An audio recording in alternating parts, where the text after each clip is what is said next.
նույնիսկ եթե այն ժամանակ հոգեբան չի եղել, ապա հաստատ իրենք,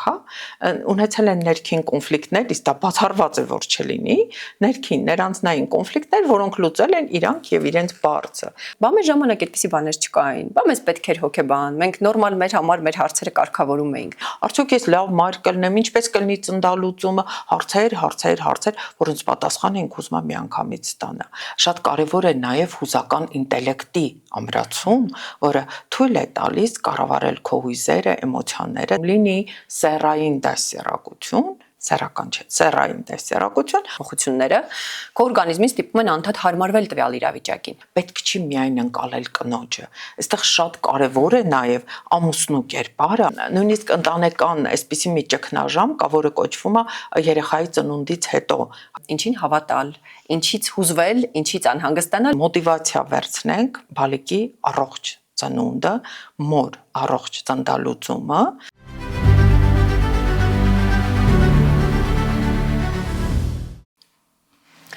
Ցայք հեռուստաընկերության եթերում բաց տեքստով հաղորդաշարն է։ Հաղորդաշարի հատուկ թողարկումը, որը նվիրված է հետծննդյան դեպրեսիային։ Ծրագրի շրջանակներում մենք փորձում ենք զրուցել տարբեր մասնագետների հետ եւ բացահայտել, թե ինչով է տարբերվում օրինակ հետծննդյան դեպրեսիան սովորական տրամադրության անկումից։ Այսօր մեր հյուրն է հոգեբան խորհրդատու Աննա Բադալյանը։ Բարև ձեզ, Տիկին Բադալյան։ Բարև ձեզ։ Շնորհակալություն հրավերքի համար։ Շնորհակալություն հրավերն ընդունելու համար։ Տիկին Բադալյան, իրականում կարծում եմ շատ ճիշտ կլինի փորձենք ձևակերպումը հասկանանք հոգեբանության տեսանկյունից։ Մենք մեր նախորդ ծրագրերի շրջանակներում տարբեր մասնագետների հետ փորձեցինք բացահայտել բժշկական կողմը հետծննդյան դեպրեսիայի, փորձենք հասկանալ հոգեբանական տեսանկյունից ինչպիսի ձևակերպումն է ավելի ընդունելի, երբ որ մենք խոսում ենք հետծննդյան դեպրեսիայի մասին։ Մինչև կանրադառնանք հետծննդյան դեպրեսիային, ուզում եմ ասել, որ հղիությունը, այսինքն շուրջծննդյան վիճակը լեցուն է տարբեր հոգեբանական խնդիրներով։ Առաջին եռամսյակ, երկրորդ, երրորդ բոլորն ունեն իրենց հոգեբանական խնդիրները։ Ու եթե մենք կարողանանք յուրաքանչյուր էտապում որոշակի լուծում տալ այդ հոգեբանական խնդիրներին, ապա չենք հասնի շատ հաճախ հետծննդյան դեպրեսիայի։ Իսկ իրականում ինչ է հետծննդյան դեպրեսիան։ Բնականաբար ապատիկ վիճակ է, հուզական անկում է, որոշակի տրամադրության, մտածելակերպի, հուզականության, բայց արդյունքում մենք հոգեբանորեն նաև եզրակացությունը նրանում է, որ դա չի կարող լինել միայն հենց հղիության հետ կապված, քանի որ հղիությունը համարվում է այսպես թափանցիկ շրջան, շատ հնարավոր է, որ նրա ենթագիտակցական մակարդակի, մանկական տրավմաները, որոշակի պատանեկան տարիքի, պուբերտատի տարիքի տրավմաները, ծանր հիշողությունները այս պահին արթնանան ու պատճառ դառնան, որպեսզի ավելի սրանա հետծննդյան դեպրեսիվ շրջանը։ Իրականում հետծննդյան այսպես դեպրեսիա չասեմ, բայց հետծննդյան ստրես կինը ունենում է։ Դա բացատրելի է 9 ամիս սիրտ առ սիրտ բաբախում է, մեկ ընդհանուր միջավայր, մայր, որդի, այսպես կամ դուստր, սաղմ, մայր եւ սաղմ կապը հոգեհուզական շատ ամուր է լինում։ Ու արդյունքում, երբ որ միանգամից ծննդալուծում, կարծես թե կնոջ դեռ այսպես, ներքին ինչ-որ դատարկվածության զգացողություն է լինում։ Ու շատ շնորհակալ եմ, որ հիմա արդեն բալիկները, նորածինները լինում են մամաների մոտ, որ տեսողական ընկալումը աշխատում է, որ ինքը էլի կա, էլի իր մոտ է, իր հետ է, ավելի նորմ զգացողություններ կան, կարող է գրկել, բույրը զգալ եւ այդ հետծննդյան դեպրեսիա ասվածը դասական այսպես, փոքրիկ շրջանը, հետծննդյան ստրեսը կարող է տևել 12 ժամ, դա նորմալ է, ու դա անցողիկ է, եթե կինը ունի որոշակի առումով կայուն հոգեբանական վիճակ։ Իսկ եթե կան արդեն որոշակի հիշողությունների բեռ, կա որոշակի այսպես հուզական ապրումների բեռ, ապա հետծննդյան դեպրեսիան ավելի ամուր կարծրանում է։ Իրականում շատ հետաքրքիր է, որ մենք փորձում ենք ենթաշերտերը պարզել այս ամբողջ պատմության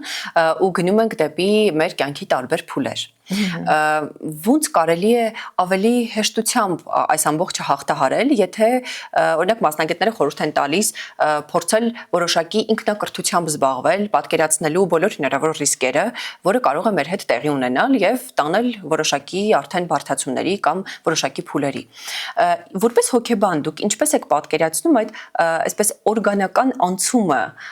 երևույթի, որովհետեւ մենք կարողանանք կնոջ մոտ հնարավորինս նվազեցնել բարդացման այդ փուլերին հասնելու կոնկրետ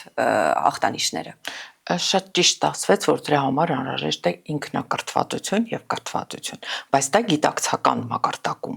Շատ կարեւոր է նաեւ հուզական ինտելեկտի ամրացում, որը թույլ է տալիս կառավարել քո հույզերը, էմոցիաները, դա շատ կարեւոր հատկանիշ է, որ բոլորիս է պետք։ Ու այսօր կարծես թե սկսել են ամբողջ աշխարհում շատ արդիական է առաջնայինը կրթական մակարդակում դարձնել նաև հուզական ինտելեկտի այսպես զարգացմանը, հմտությունների, կարողությունների զարգացմանը, որտեղ մենք էլ շատ հաճախ հանդիպում ենք մարդիկ, ովքեր գիտակից են, բայց չեն կարողանում կառավարել հույզերը, արդյունքում ինչ որ ունենում են վնասներ,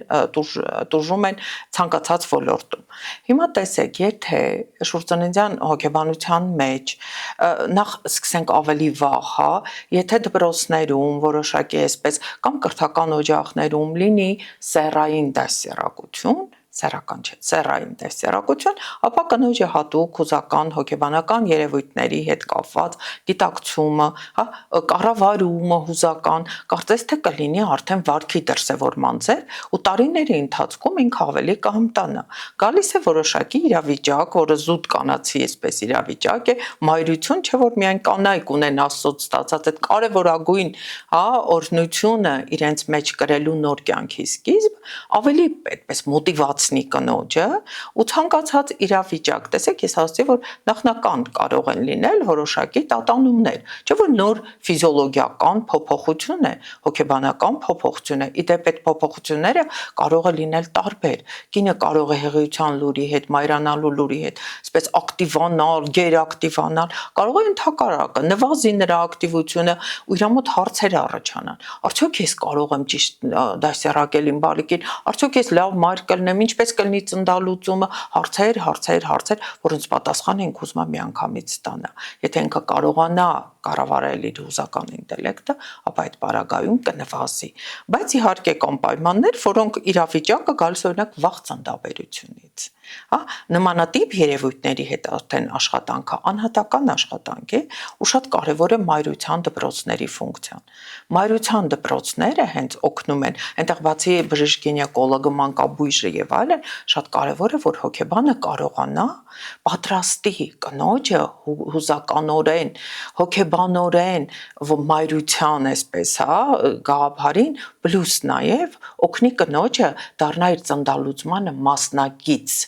ոչ թե ընդհանրապես գալիս է ծննդաբերում է ու գնում է, որտեղ այնտեղ տարբեր խնդիրներ կա, երբ որ դու մասնակից ես դառնում, արդեն ինքդ էլ գիտակցում ես, հա, հոգեբանորեն հաղթահարում ես հետագա որոշակի խնդիրներ, որի արդյունքում դու հոգեբանորեն ավելի կայուն ես դուրս գալիս իրավիճակից։ Յուրաքանչյուր գործընթացին շատ հստակ ժամանակահատված կա ադապտանալու համար, որը մեծ հաշվով այդքան էլ մեծ ժամանակահատված չի։ Այսինքն արագ այդ փոփոխությունները քո օրգանիզմին ստիպում են անդադ հարմարվել տվյալ իրավիճակին։ Ու հետո հայտնվում է բալիկը, որը եւս ուզում է ադապտանալ այս կյանքին, բայց դու այստեղ տեսնում ես բացառապես միայն պատասխանատվության ֆակտորը, որը սկսում է բնականաբար կնոջ դեպքում բավական մեծ ճնշում գործադրել կնոջ հոգեբանության վրա։ Ոնց կարողանալ այդ իրավիճակից դուրս գալ, ոնց կարողանալ դասավորել դարակներով պատասխանատվության, հուզական պահերի, առողջական վիճակի ու մնացած բոլոր այն ամբողջ էկոհամակարգի խնդիրները կամ հատկանիշները, որոնք կնոջ համար ստեղծում են այդ խառնաշփոթը։ Իդեպ դա նաև մարդու ներքին վարքականոններից է, ունակությունից ճիշտ կազմակերպել, եւ իր առօրյան եւ իր հուզական այսպես դարակներում, շատ ճիշտ նշեցիք, դարակներում տեղավորի էմոցիոնալ ցանկացած իրավիճակ եւ այլն, բայց այստեղ շատ կարեւոր է, երբ որ մենք ասում ենք մայրություն կամ հղիություն եւ այլն, պետք չի միայն ընկալել կնոջը։ Այստեղ շատ կարեւոր է նաև ամուսնու կերպարը, ամուսնու դերը եւ ամուսնու գիտակից պատրաստվածությունը, պլյուս նաև ընտանիքը, եթե ընտանիքը բջջային ընտանիք չէ, ապա ընտանիքի անդամի մասնակցությունը, հա, դրանք կլինեն, ասենք, տղայի մայրը, քույրը, եթե այդ ընտանիքում կա կամ եթե կա եղբոր-կին եւ այլն, բոլորը կարծես թե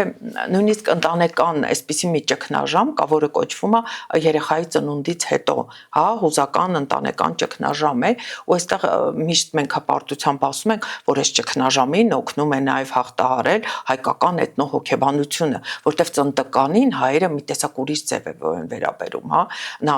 հոգատարություն, ջերմություն, հուզականության ապահովում, ոչ թե ամենաթողություն, դա էլ կարևոր է, որ սահմանը չանցնել ամենաթողության, նախ առաջինը հղիությունը կամ հետծննդյան շրջանը դա հիվանդություն չէ, դա շատ նորմալ գործընթաց է, բայց մի տեսակ ջերմություն ու գույներ է պահանջում։ Ու եթե ամբողջական լինի, դա իդեպ դժվար չի, դա ունի մեկ այսպես կապող օղակ, իրար հանդեպ հարգանք, սեր եւ հանդուրժողականություն։ Այնպես չի, որ գրած հիմա սա պետք է անենք, սա պետք է։ Ոչ, մշակ, երբ որ ընտանիքում կա այդ ամենը, ապա այդ ամենը հաստ, այսպես հարթ, շատ դրական հունով գնում է։ Դա շատ կարևոր է գիտակցության բարձրացումը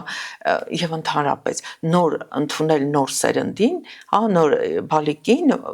ոչ թե դարձնել այսպես կերպար, որ այլ ընդհակառակը բոլորը ամեն ինչ անել եւ մայրը եւ նորածին բալիկը լինեն հուզական կայուն վիճակում։ Մենք բոլորս խոսում ենք մամաներից, մոռանում ենք, որ բալիկի համար էլ է ծանր շրջան։ Ինքը մի միջավայրից փոխվում է մեկ ուրիշ միջավայր։ Հումորով մենք ասում ենք, բա հետո էլ ասում եք ծնվելուց ինչի են լաց լինում։ Իրականում տարբեր բաներ կան, որը իսկ եթե մայրը դառնում է հուզականորեն կայուն է, վստահ է, գիտի իր քայլերը, ինքը դառնում է մասնակից իր բալիկի ծննդին, ծննդալուծմանը, արդյունքում ստացվում է, որ երեխան էլ է նորմալ նոր աշխարհ գալիս առանց հատուկ որոշակի այսպես հուզական հիշողությունների։ Մենք այսպես տրամաբանական հաջորդականությամբ գնացինք շատ կարևոր մի գործոնի, բացի մասնագիտական դաշտից մենք ունենք նաև ընտանիքի գործոնը։ Ընտանիքի գործոնը բացի տարբեր համատեքստերում դիտարկելուց նաև ինքը ինֆորմացիայի աղբյուր է։ Կարևոր ինֆորմացիայի աղբյուր, բայց ոչ միակը։ Դրան գումարվում են նաև սոցցանցերը եւ մենք ստանում ենք այն կոլեկտիվ հոգեբանության մի այսպիսի հետաքրքիր փաթեթ, իրար երբեմն հակասող, երբեմն լրացնող, երբեմն ոչ, որը մեծ հաշվով բավականին լուրջ ազդեցություն կարող է ունենալ կոնկրետ կնոջ ընդ որում տարբեր իրավիճակներում գտնվող կնոջ հոգեբանության վրա։ Բնականաբար, եթե մենք խոսում ենք նաև մասնագիտական դաշտը, պատկերացնում եք, թե ինչքան դժվար է կնոջ համար հասկանալ ինֆորմացիայի առաջնային աղբյուրը, ինչին հավատալ, ինչից հուզվել, ինչից անհանգստանալ, իսկ ինչից ուղղակի կարելի է զերծ մնալ եւ ֆիլտրել այդ ինֆորմացիան իր կյանքից։ Իհարկե, խուսափել։ Ճիշտ է, մեր ժամանակների, այսպես ասեմ, եւ բարիքը եւ չարիքը համացանցերի հետ կապված է, ու այս պարագայում շատ կարևոր է, երբ որ կան որոշակի օղակներ, կան ինչ որ կետեր, որտեղ զբաղվում են, հա, կանացի այդ վիճակում, այդ խնդրի հետ կապված հուզականության հաղթահարման, նաև գիտելիքների տրվման, այսպես կա, ապա այս պարագայում եկեք հավատանք, որ իսկապես հիմա շատ փոխվել է երիտասարդությունը, բոլորը կարծես ցանկանում են գրագետ կազմակերպել իրենց առօրյան հետաքրքրությունը եւ չկորցնել անհատականությունը։ Դա շատ կարեւոր գործոն է։ Այ եթե լիներ համապատասխան օղակ, որտեղ կարող են, ասենք, նույն մայրության դպրոցը հղիների համար, այնտեղ եթե ճիշտ կազմակերպվեր այդ գործընթացը, դասընթացը եւ ֆիզիոլոգիական առումով եւ հոգեբանական առումով, պլյուս նաեւ ներկա լիներ հայրը, հա, որովհետեւ հոգեբանության մեջ գիտեք նույնիսկ այսպես մի ծիծաղելի տերմին էլ կա, կոչվում է տղամարդու հղիություն, ու այստեղ խոսքը գնում է հուզականության մասին, որ ինքն էլ է ուզում մասնակից լինել այդ ամենին, շատ կարևոր է։ Այ եթե այդպիսի օղակներ լինեն, դա կլինի պետականորեն կազմակերպված, դա կլինի մասնավորի հիմքում եւ այլն, այսօր բոլորը ձգտում են ու ցանկալի է։ Այդ դեպքում համացանցի այն ինչ որ իսկապես, գիտեք, համացանցում տրվում է, սա մոռանում են անհատականության գործոնը։ Երբ որ գալիս են, այս երևույթները կա, բայց քո անհատականությունը տարբեր է, ահա, սրանք քեզ համար կարող են նաև լինել վնասակար, որտեղ քո հուզական ֆոնը, քո ֆիզիոլոգիական վիճակը, քո ենթագիտակցական հիշողությունը, ենթագիտակցական պաշարը տարբեր է։ Այդ անհատական աշխատանքները կօգնեն, որպեսզի ինքը զերծ մնա տարբեր տոքսիկ երևույթներից։ Կնոջ մի կողմ կանգնած ընտանիքը, մյուս կողմում մասնագետը։ Եվ կնոջ համար բավականին բարդ է երբեմն դիրքորոշում ունենալ ընտանիքի եւ մասնագետի միջև։ Ցավոք, մենք պիտի բացարձակ ճշմարտություն ունենայինք եւ ասենք, որ պետք չէր պայքարել երկու կողմերի դեմ, դրանք puzzle-ի ընդամենը երկու պակասող կտորներն են, բայց մեր իրականության մեջ երբեմն դրանք հակասական բևեռներ են դիտարկվում։ Ինչպես է կարողանում մասնագետը փորձել գտնել այն ներդաշնակ ճիշտ ճանապարհը, որպեսզի տանի դեպի համագործակցային դաշտ։ Դրա կարծես թե կանխակալ այսպես լուծումը արդեն կա, երբ որ մենք ընտրում ենք մասնագետին, ով պետքա ծնդալուծման այսպես գործընթացին մեզ ուղղորդի։ Դա շատ կարևոր գործոն է։ Հոգեբանական առումով պետք է այսպես մոտիվացիա վերցնենք բալիկի առողջ ծնունդը,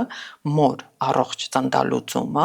կարծես թե դա երկկողմանի երկուսի համար շատ կարևոր գործոն է։ Երբ որ ճիշտ ենք մոտիվացնում, ճիշտ ենք գտնում օղակը, որը համախմբում է բոլորին, արդյունքում ստացվում է այսպես համերաշխություն, ու այս պարագայում էլի եմ ասում, շատ կարևոր է, որ հիմա թույլ են տալիս, ընտրել են մասնագետին, որը քեզ ավելի հոգեհարազատ է։ Ու ընդ որում, հենց այդ մասնագետն էլ նաև օգնում է, որ հոգեբանորեն կինը պատրաստ լինի, վստահ լինի, կարողանա իր պահիստային ուժերը հավաքել ու ծնդալուծումը լինել իսկապես դրական։ Իսկ տարաձայնությունների հետ կապված ամեն դեպքում էլի եմ ասում, կարևոր մոտիվացիան առողջ մայր մանուկ տարբերակն է։ Եթե դա վերցնենք երկկողմանի, եթե այ վերադառնանք իդ, եթե ընտանիքում կա սեր, ջերմություն, հանդուրժողականություն, ապա բոլորը կենտրոնանում են այդ օղակի շուրջ ու արդյունքում ստացվում է, կարծես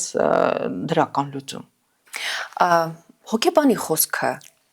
ինչքանով է չքննարկվող, չվիճարկվող եւ բացարձակ մասնագիտական ճշմարտություն, երբ մենք աշխատում ենք կնոջ հետ, ով ունի արդեն իսկ հետծննդյան դեպրեսիա եւ բարդ հոգեբանական վիճակ։ Այնքանով է արժեքավոր, որքանով դա կարող է հենց կինը, ով ներկայանում է խնդրով, հա, ինքը ունի ներքին վստահություն։ Այդ դեպքում դա արդեն դառնում է որոշակի արժեք, որը հետո դառնում է վարքականոն, վարքի դրսևորման ձև, ու այստեղ էլի շատ կարևոր է մասնագիտական մոտեցումը, անհատական մոտեցումը։ Եթե այդ ամենը ապահովվեց, ապա ոչ միայն կլինի խոսքն արժեքավոր, այլ երևույթի հետագա ընթացքը կլինի արժեքավոր։ Ու այստեղ շատ կարևոր է նեղ մասնագիտական այսպես մոտեցումները, հմտությունները, փորձը եւ այլն, եւ իհարկե ով դիմել է մասնագետի վստահությունը։ Վստահության գործոնը բերում է խոսքի արժեքի։ Եթե չկա վստահության գործոն, չկա աշխատանք, չկա արդյունք։ Ենթադրում եմ, որ ավագ սերնդի ներկայացուցիչներից կլինեն մարդիկ, ովքեր մեր զրույցը դիտելու ընթացքում հաստատ հարց կառաջանա իրենց մոտ, չեմ կարծում, որ իրենք քննարկեն ծննդաբերության ընթացքում գինեկոլոգի մասնակցությունը, բայց հաստատ կարող են քննարկել հոգեբանի ներկայությունը։ Հիմա այստեղ ուզում եմ հասկանալ, կարող են ասել, բա մեր ժամանակ այդպիսի բաներ չկային, բա մեզ պետք էր հոգեբան, մենք նորմալ մեր համար մեր հարցերը կարգավորում էինք։ Ինչպես կարելի է աշխատել նման իրավիճակներում, որպեսզի ամեն դեպքում հոգեբանը կարողանա մուտք գործել իր համար մասնագիտական այն տարածքը, որտեղ ինքը կարող է արդյունավետ ազդեցություն ունենալ կնոջ հոգեբանական վիճակի վրա։ Շատ ճիշտ դիտարկեցիք, երևույթը կար, առաջ շատ կար, հիմա կարծես թե մի քիչ մեղմել են, բայց իրականում այսպես, քանի որ մենք ունենք հայրս մի հետաքրքիր երևույթ այսպես մեր մեջ կա, ձգտել նորին, հետաքրքիր ինչ որ մեզ կարող է մեր օրը լցնել, ավելի բազմազան դարձնել մեր մտածելակերպը եւ այլն, այս պարագայում, երբ որ մեկ անգամ հանդիպում են հոգեբանական խորհրդատվության, ընդ որում ես մայրության դպրոցներում, երբ որ աշխատում եմ, թույլ եմ տալիս նաեւ լինի ընտանիքի, ասենք, անդամները, դա կլինի, ելի եմ նշում, մայրը, տղայի, քույրը, չգիտեմ, հենց նույն աղջկա մայրը, ամուսինը շատ կարեւոր պարտադիր պայման է, ու արդյունքում կարծես հոգեբանական ոչ թե հմտություններ մանիպուլացնում ենք, այլ երբ որ գործընթացը պատմվում է գունեղ, իրենց արդեն գիտակցում ենք իրենց ինչն է հետաքրքիր, երբ որ կարողանում ենք ներկայացնել, լուծումները գտնել, բնականաբար բոլորն էլ գիտակցում են, որ նույնիսկ եթե այն ժամանակ հոգեբան չի եղել, ապա հաստատ իրենք, հա, ունեցել են ներքին կոնֆլիկտներ, իսկ դա բացառված է որ չլինի, ներքին ներանձնային կոնֆլիկտներ, որոնք լուծել են իրանք եւ իրենց բարձը, հա, լաց են եղել, բարձին, քննել են, կամ հոգնել են, կամ իրենց մտքերի հետ այսպես մտածել են, հնարավոր չի այդպես տարբերակ չլինի, էլի։ Բոլորս էլ դա ունենք ու դա շատ բնական է։ Իսկ այստեղ կարծես հոգեբանն ասում է եկեք միասին օգնենք, աջակցենք, որ մայրությունը դառնա ձեր կյանքի հղիությունը լավագույն շրջանը։ Ու կարծես բոլորը գալիս են համաձայնության։ Էլի եմ ասում, որտեվ դոմինանտող է մեր էթնոհոգեբանության կարևոր կետ։ Նոր ծնունդ եւ իհարկե մայր, որը, ասենք, ծննդկան, որը կարող է ապահովել այդ երեխայի հետագա զարգացումը, ծնունդը, ընթացքը։ Որքանով մենք ունենք բավարար եւ թվով եւ նաեւ մասնագիտական հմտություններով զինված մասնագետներ, ովքեր կկարողանան օրինակ Հայաստանի մասշտաբով տարբեր համայնքներում ապահովել այդ հոգեսոցիալական ծառայությունների տրամադրումը հղիության ընթացքում, հղիությունից առաջ, հղիությունից հետո։ Մենք ունենք մասնագետներ, ունենք մասնագետների բավարար թիվ եւ բավարար մասնագիտական հմտություններ կամ որակ։ Քանի որ շուտցնցյան հոգեբանությունը կարծես թե նոր է Հայաստանում ու 2000-ականից, ես ասում եմ այն ժամանակ, երբ որ ես սկսեցի աշխատել այդ ոլորտում, կարծես թե նոր է, երիտասարդ ենք, ընդամենը երևի 26 տարեկան է, բայց այս պահի դրությամբ բավականին աշխատում են, նորարարությունները ներմուծում են, նույնիսկ թեստերի հատուկ պաշար կա, որոնք տրվում է բժշկական առաջնային օղակներին, ովքեր, ասենք, թերապևտները, մանկաբույժները, ովքեր ընտանեկան բժիշկները շփվում են ծնկանների հետ, որպեսզի բացահայտեն, ասենք, որոշակի խնդիրներ, նաև այդ թեստերը օգնում են բացահայտել արդյոք կինը ունի հետծննդյան դեպրեսիա, որպեսզի ուղղորդեն մասնագետներին։ Մեծ ծավալով այս վերջի 3-4 տարին աշխատանքներ է տարվում, հատկապես այդ ոլորտում։ Հետծննդյան դեպրեսիա, շուրծննդյան հոգեբանություն, ապահովում հետծննդյան դեպրեսիայի կանխարգելում որոշակի այս առումով, կարծես թե նոր զարգացող, հետաքրքիր նորարարություններով, նաև դրսի փորձով ադապտացված հայկական էթնոհոգեբանությանը բավականին երիտասարդ զարգացող, այսպես եւ ակտիվ բան է, շրջան է հոգեբանության ոլորտում։ Մենք շատ ենք խոսում ֆիզիկական խնամքի մասին, թվում է թե բավականին ասված է թեման, բավականին յուրացված է թեման, նույնիսկ ներկայացվածության տեսանկյունից շատ կարելի է այսպես հետաքրքիր օրինակներ բերել մեր հայաստանյան իրականության մեջ։ Ինչ է իրենից ներկայացնում հոգեբանական խնամքը, եթե մենք փորձենք դա նայենք ծննդաբերող կամ արդեն հղիության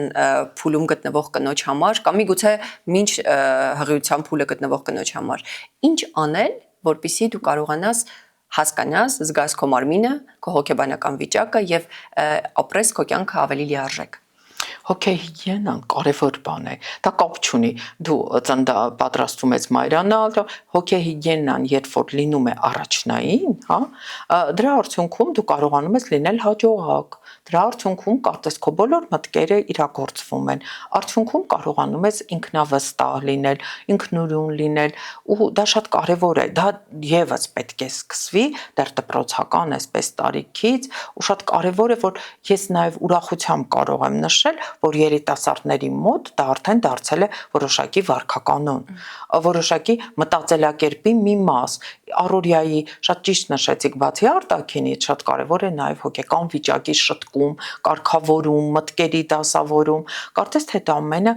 կամաց այսպես քայլ առ քայլ դառնում է մեր բոլորիս երիտասարդների հատկապես, եկեք ավելի ակցենտը դնեմ երիտասարդների վրա, երիտասարդների կարևորագույն օրակարգը։ Դա շատ է, այսպես ուրախալի է, ու արդյունքում նույնիսկ հոգեբանի ընկալումը, որը կարող է այդ պահին, եթե ունես, իսկ դա շատ բնական է, ինչ որ մտքերի խառնաշփոթ, շատ ռեալ, շատ դրական մոտեցնում են այդ հարցին, որ կարելի է դիմել մասնագետի եւ շտկել, դասավորել դարակներում մտքերը։